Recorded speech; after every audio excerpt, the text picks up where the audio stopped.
Welcome to example 1 of the photography workflow chapter. Here I have loaded the raw image that I provided as a download. It's right above the video. Just click download if you want to play with it. So I'm just going to move along and show you some of the things I did to fix the photo to get it to look like the examples above. One of the first things I did here was to crop it. Typically, you would not really want to cut off a limb or anything like that. It tends to elongate the person in an awkward way.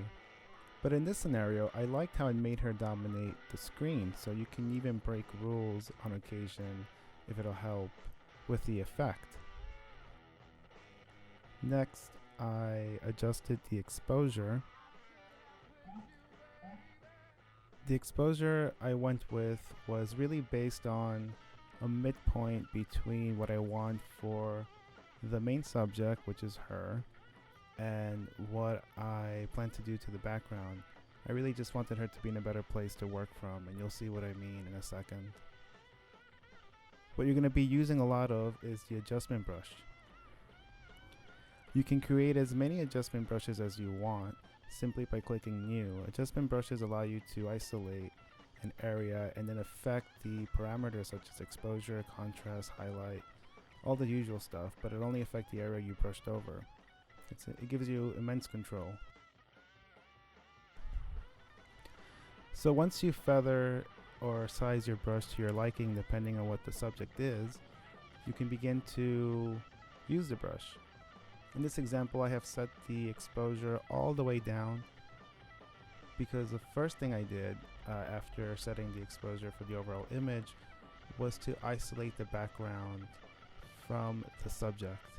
It's just easier to see by brushing it out with an extreme -4 on the exposure. It's as low as it goes. To reset the value, you just double click the little arrow and that'll bring you back to 0. Occasionally, if you go bright with it, you can also spot little imperfections or spots you may have missed.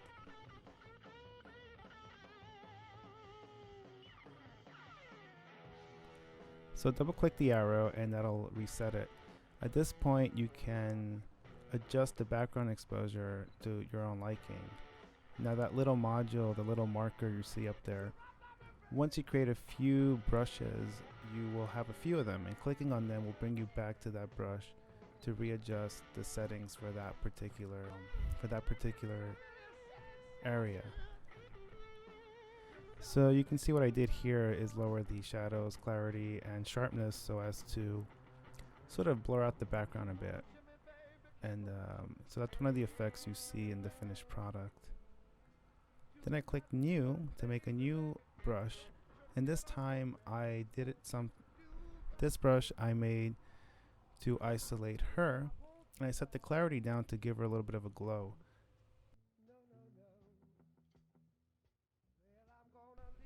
Then I created yet another brush. This brush I used to isolate her face and the stuff I want to be in focus the most, which is mostly her eyes and hair and that sort of thing.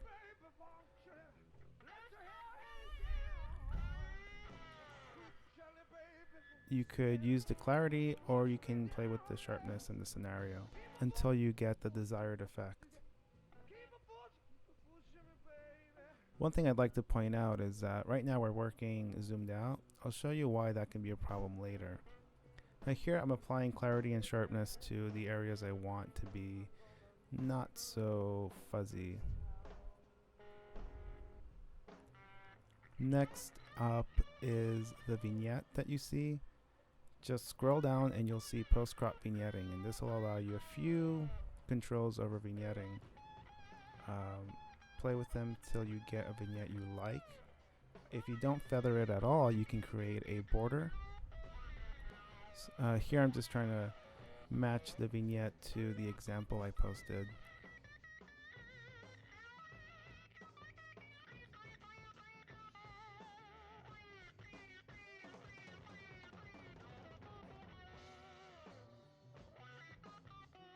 One thing you can do at this point, if you sort of like what you're doing, you can go to snapshots and click the plus button. That'll allow you to save this color grade or effect that you've applied. At this point you can hit reset to compare your current grade to the raw image and see how far you've gotten. As you can see, there's been some drastic changes. I am happy with my white balance, but many times you may forget to do that before you take a photograph, in which case you might want to play with the temperature, which you can do here. Because I know that I want her dress to be the white point, I would just go ahead and set that as the white point by clicking on it with the white balance selector. One thing I do want to mention is, like I said before, you don't really want to work zoomed out when you're applying heavy brushing effects. Like I went kind of extreme with the clarity and the sharpness in her face. In a scenario like that, you definitely want to zoom in and make sure you're not overdoing it and causing artifacts that you don't really want in your photograph. And if you're just going to post it on the internet, you're probably not going to notice any of that. You wouldn't notice it too much anyway. But if you were going to say print it or go to a poster, for example, you would definitely not want to be surprised by these little sort of fringing artifacts I'm getting. Like that hair is over sharpened right there.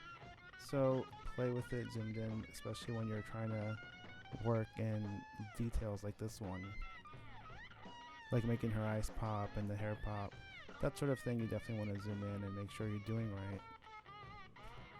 So that's example one, a very quick look, a very quick grade on how to sort of make a subject pop, create an effect, work with your brushes and a vignette without having to use any built-in presets or anything like that. Once you're done, you can just go to export and select your export folder. And I usually keep them as JPEGs, 100% quality. I have it set to Pro Photo for other reasons I'll get into later in the guide. And last but not least, there's a watermark. We'll talk about watermarks later. They're not really critical or anything, it's just whether or not you want your name on the photograph.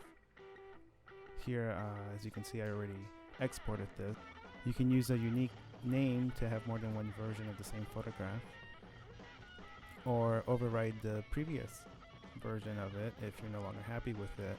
It's okay because you do have it saved as a snapshot, and you can always go back to it and export it again if you really wanted to. You saw my before and after using this exact raw. You're totally welcome to download it and show me what you can do with it, or maybe something you like better than the way I graded it. If you do so, be sure to post some links in the comments below. I look forward to seeing that. That's it for me and example one.